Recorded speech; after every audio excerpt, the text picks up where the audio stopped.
"This meeting is for heirs only," the lawyer said. Nobody moved, not even me. Papers waited in my briefcase. Truths or mistakes, I couldn't tell which yet. I'd come for answers. I left the door open behind me. "My name is Graham Bellows. I'm 49 years old, and I've spent the last 15 years as a corporate compliance officer for a mid-sized firm outside Boston. My job is simple: find the loopholes before someone else does." But I missed this one completely. I noticed the missing chair first. 4 chairs around the table, but only 3 of us sitting. My half-sister Allison was already seated, perfectly composed in her navy blazer, hands folded like she was posing for a portrait. Our half-brother David walked in 7 minutes late, coffee in hand, confident as always. He nodded at the lawyer like they'd met before. That should have been my first warning. The lawyer cleared his throat again. His suit was as crisp as his voice, and when he opened the folder, I caught the faint smell of fresh ink on expensive paper. "Your father's estate is substantial," he began. 3 residential properties in Newton, 2 commercial buildings downtown, and the family home in Brookline. I'd grown up in that house. Dad always said family was legacy. Blood was thicker than business contracts. Guess what? He was wrong. However, there was a last-minute amendment to the will. The lawyer's fingers moved across the document like he was conducting an orchestra. All residential properties passed to the named inheritor, Ellison. The words hit me like ice water. I didn't move, didn't speak. I just watched Allison's face, looking for surprise, for guilt, for anything that looked real. Nothing. She sat there like she'd been expecting this news her whole life. David shifted in his chair, suddenly very interested in his coffee cup. The silence stretched until it felt like the room might crack from the pressure. You know what the worst part was? I'd actually prepared for this meeting. I'd assumed we'd split everything 3 ways, maybe argue over who got the beach house. I'd even brought a notepad to keep track of the details. Instead, I was holding a pen with nothing to write. The lawyer continued reading, but his voice sounded like it was coming from underwater. Something about proper legal documentation and irrevocable trust provisions. Corporate language designed to make theft sound respectable. I studied the amendment's signature. Dad's handwriting, but shaky, weaker than I remembered. Then I looked at the lawyer's eyes. He wasn't meeting mine anymore. The ink smell was stronger now. Fresh. Too fresh. My training kicked in. 15 years of spotting irregularities, finding the patterns that didn't fit. This document felt wrong in ways I couldn't name yet, but my gut was screaming. "When was this amendment signed?" I asked quietly. 6 weeks ago, the lawyer replied, "while your father was in the hospital." 6 weeks ago, when Dad was barely conscious most days, when the medication made him forget our names. That's when I knew. They didn't win yet. The meeting ended with handshakes and hollow condolences. Allison hugged me at the door, whispering something about Dad's wishes and keeping the family together. I smiled and hugged her back. But inside, something had shifted. Those childhood memories of Sunday dinners and birthday parties, they suddenly felt like accounting errors, numbers that didn't add up. I walked to my car in the autumn rain, jacket collar turned up against the wind. My hands weren't shaking anymore. Here's the thing about trust. If you're putting it in a will, you're already too late. As I drove home through the gray Boston suburbs, one thought kept circling in my mind like a hawk over prey. They left fingerprints somewhere. They always do. I just had to know where to look. The dinner plate sat empty on my kitchen counter at 11:47 p.m., fork untouched beside it. I hadn't eaten since the morning. Food felt irrelevant when your world just got rewritten by a stranger in an expensive suit. My home office had become a war room. Property deeds spread across my desk like a paper battlefield. Purchase dates, tax records, transferred documents. All the boring paperwork that most people ignore. The wall clock ticked in the silence. Each second felt like it was counting down to something. Here's what I found in the first hour. Every single property deed I was holding, the original's dad had given me years ago for safekeeping, had been quietly transferred into a holding company called Bellows Family Holdings, LLC. 6 weeks before Dad died, while he was sedated and barely conscious. The transfer signatures looked perfect. Dad's handwriting, even the little flourish he always added to the B in Bellows. But the notary mark was wrong. Not wrong enough for most people to notice, just wrong enough for someone who'd spent 15 years spotting document irregularities at corporate audits. The embossed seal was slightly off-center. The date stamp used a different font than the signature date.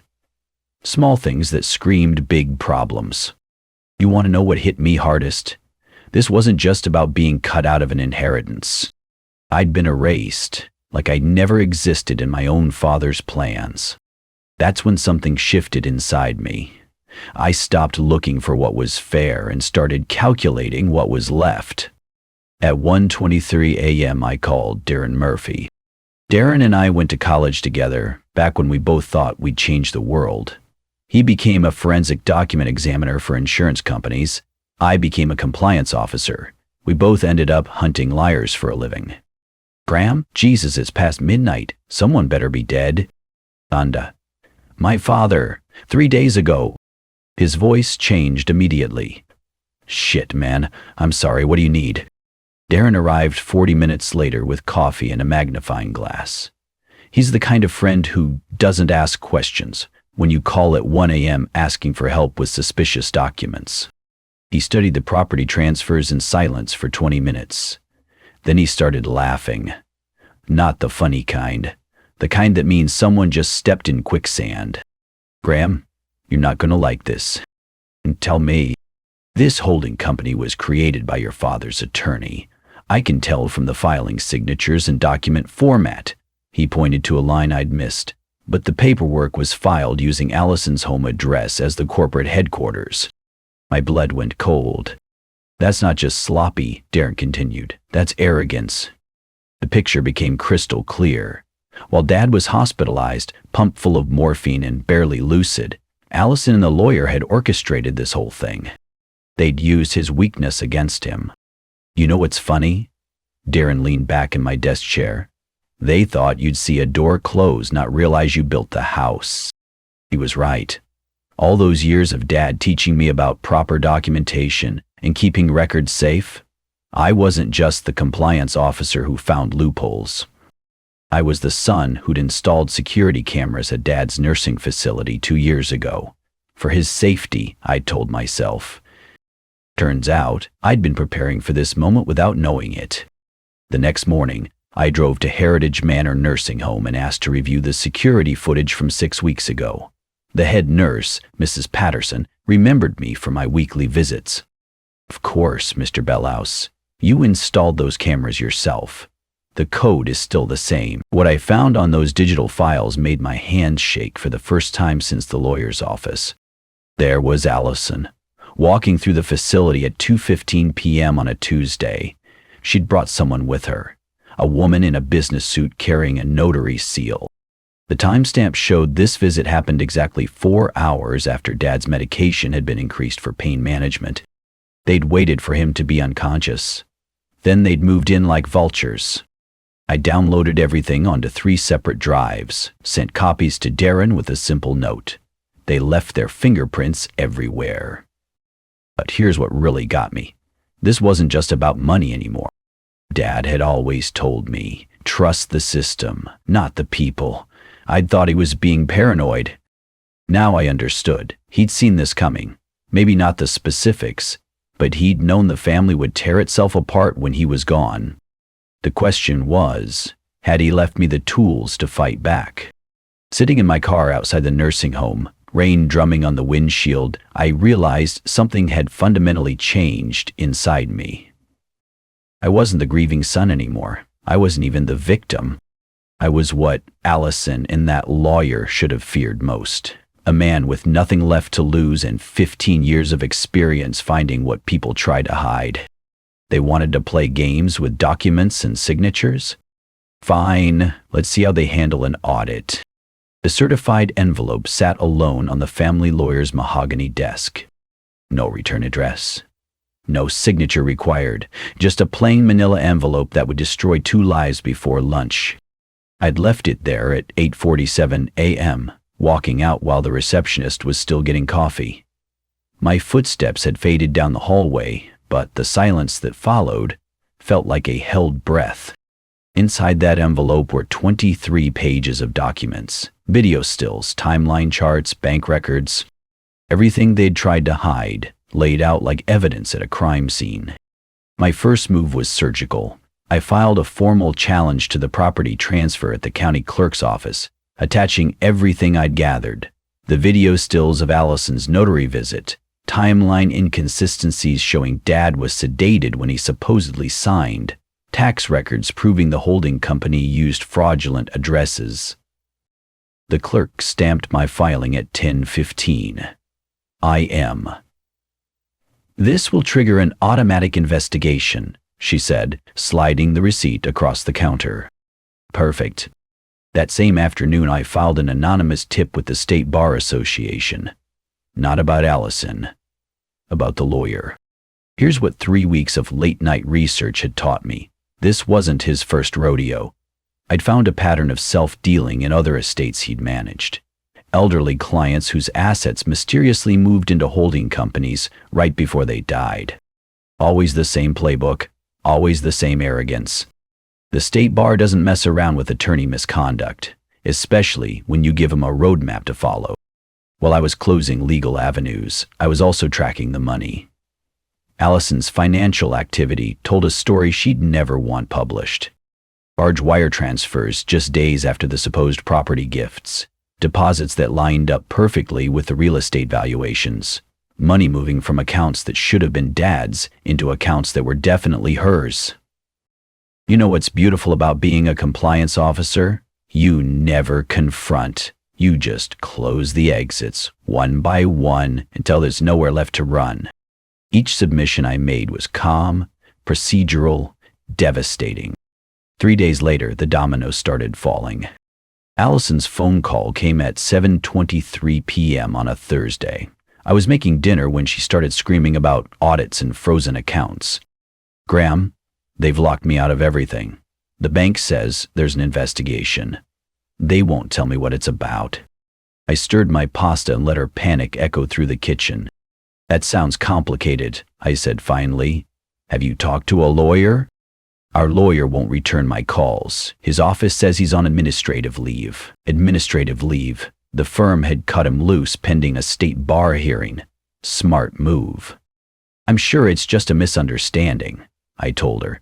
"These things usually work themselves out."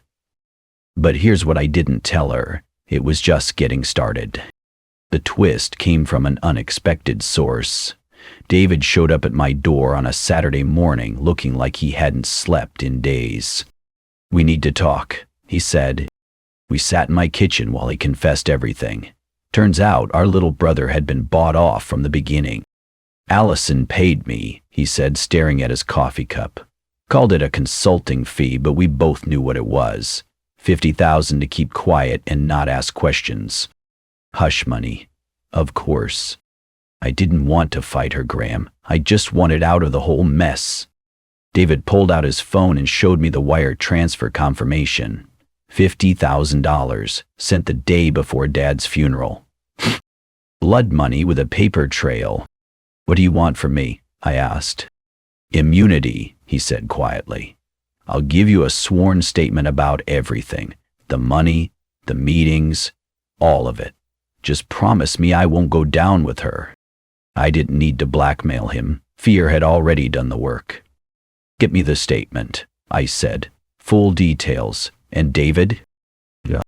Next time someone offers to buy your silence, ask yourself what they're hiding first." He nodded and left 20 minutes later. By evening, I had a notarized confession detailing Allison's conspiracy, complete with dates, amounts, and recorded phone conversations. Sitting in my office that night, looking at the mountain of evidence I'd assembled, something became clear. This wasn't about inheritance anymore. It wasn't even about money. This was about exposing the rot that had been eating away at my family for years. The lies, the manipulation, the casual cruelty disguised as legal maneuvering. I wasn't just reclaiming what was mine, I was burning down the old patterns that had allowed this to happen. Allison and the lawyer thought they were playing a simple game, steal from the grieving son while he's too emotional to think straight. But they'd made one critical mistake. They'd assumed I was like them, that I'd put money ahead of justice, convenience ahead of truth. Instead, they'd awakened something much more dangerous, a man with the skills to dismantle their lies and the patience to do it properly. The next phase would be public, messy, devastating. I was ready for all of it. The Channel 7 news van sat outside the lawyer's office like a vulture waiting for carrion. Through the glass windows, I could see Allison sitting alone in the reception area. Her navy blazer, the same one she'd worn to that first meeting, now looked like a costume that didn't fit anymore. Outside, the news anchor was rehearsing her lines. Local attorney and socialite, accused in estate swindle. She practiced the words until they sounded like a death sentence. The grand jury subpoenas had been issued that morning. Both Allison and the lawyer charged with conspiracy to commit fraud, elder abuse, and document forgery. Details of their scheme had leaked to the press like water through a cracked dam. Every newspaper in Boston was running the story. Social media was having a field day with hashtags like estate scam and grieving scammed. You know what's funny about being methodical? When your plan works, it works completely. My anonymous tips had triggered a domino effect I hadn't even anticipated. 3 other families came forward, claiming the lawyer had manipulated their elderly relatives' estates using the same playbook. Always the same pattern, always the same holding company tricks. The State Bar Association was calling it one of the most systematic cases of estate fraud in Massachusetts history. I was watching the news coverage from my car across the street when Allison finally emerged from the building. The reporters swarmed her like angry bees. Pearson. Bellows, how do you respond to allegations that you conspired to defraud your own father? She tried to explain herself, talked about misunderstandings and proper legal procedures, but every word just made her look more guilty. The reporters had copies of everything. Her wire transfers, the notary logs from the nursing home, David's sworn statement about the hush money. Documents don't lie, people do. Within minutes, her story collapsed like a house of cards in a hurricane. She practically ran to her car, hands covering her face. The lawyer's license was suspended that afternoon. Not quietly, behind closed doors, publicly, with a press release from the State Bar that used words like egregious misconduct and betrayal of public trust. My phone started ringing around 3 p.m., reporters wanting my side of the story. No statement, I told each one. That was all they got from me. 2 words. While Allison was giving interviews that destroyed her credibility, I was staying silent. While the lawyer was issuing desperate press releases claiming innocence, I was letting the evidence speak for itself. Sometimes the most powerful thing you can do is say nothing at all. The county recorder's office called me on Thursday. Mr. Bellows, we're reversing the property transfers. Original ownership is being restored to you, effective immediately. 3 sentences that gave me back everything they'd stolen. The State Bar Association initiated formal disbarment proceedings against the lawyer. His other victims were finally getting restitution, money that had been hidden in offshore accounts, properties that had been illegally transferred. An elderly woman, Margaret Chen, had lost her family home to the same scheme 2 years ago. She was getting it back now because my investigation had opened every can of worms. Justice has a way of spreading once it gets started. I saw them both at the courthouse the following week. Allison and the lawyer sitting in the waiting room, not speaking to each other. No allies left, just 2 criminals who'd turned on each other the moment the pressure got real. I walked past them on my way to file the final paperwork. Neither looked up. I didn't look back either. That evening, Darren called with something that made everything click into place. Graham, I was going through your father's original trust documents again. Found something interesting buried in the fine print. What kind of interesting? There's a clause most people would miss. Says if any beneficiary acts with dishonesty regarding the estate, their share defaults to what it calls the most silent claimant. The most silent claimant. Death had seen this coming. Maybe not the exact details, but he'd known the family would tear itself apart when he died. He'd known Allison would get greedy. He'd known the lawyer might be corrupt. And he'd built in a safeguard. Your father always told you to trust the system, not the people, right? Darren continued. This is why.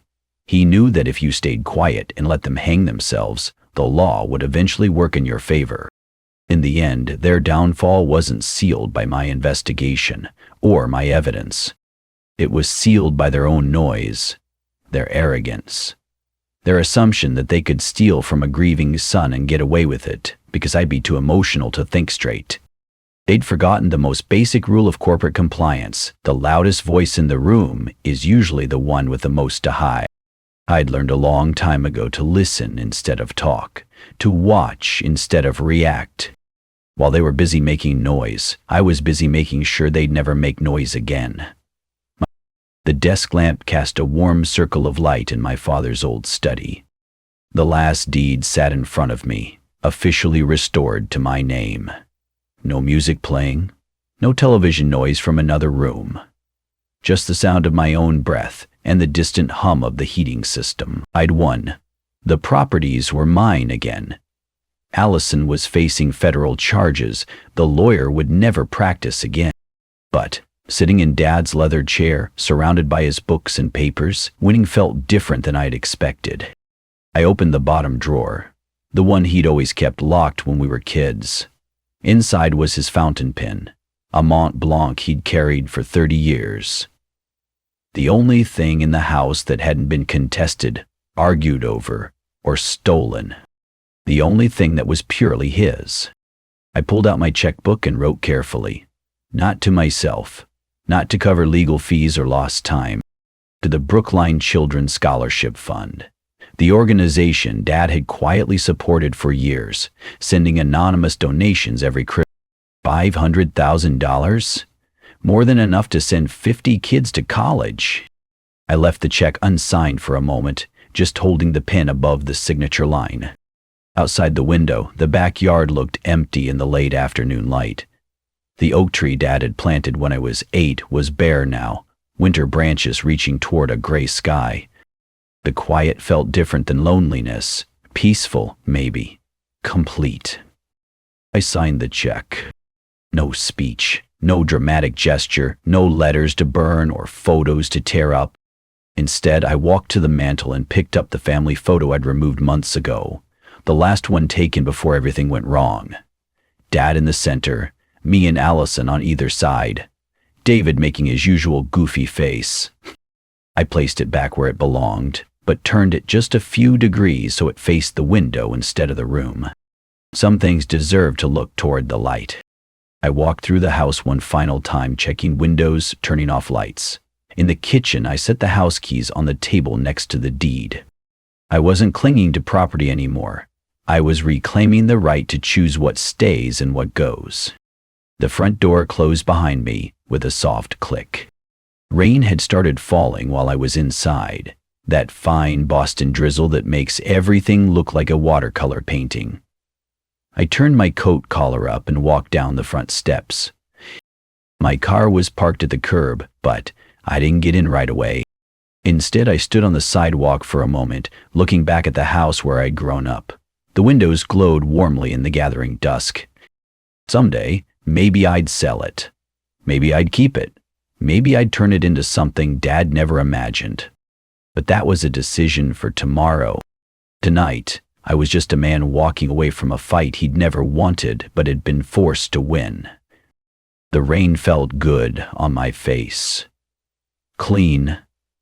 Final. I got in my car and drove away, headlights cutting through the early darkness. In the rear-view mirror, the house grew smaller until it disappeared entirely. I never looked back.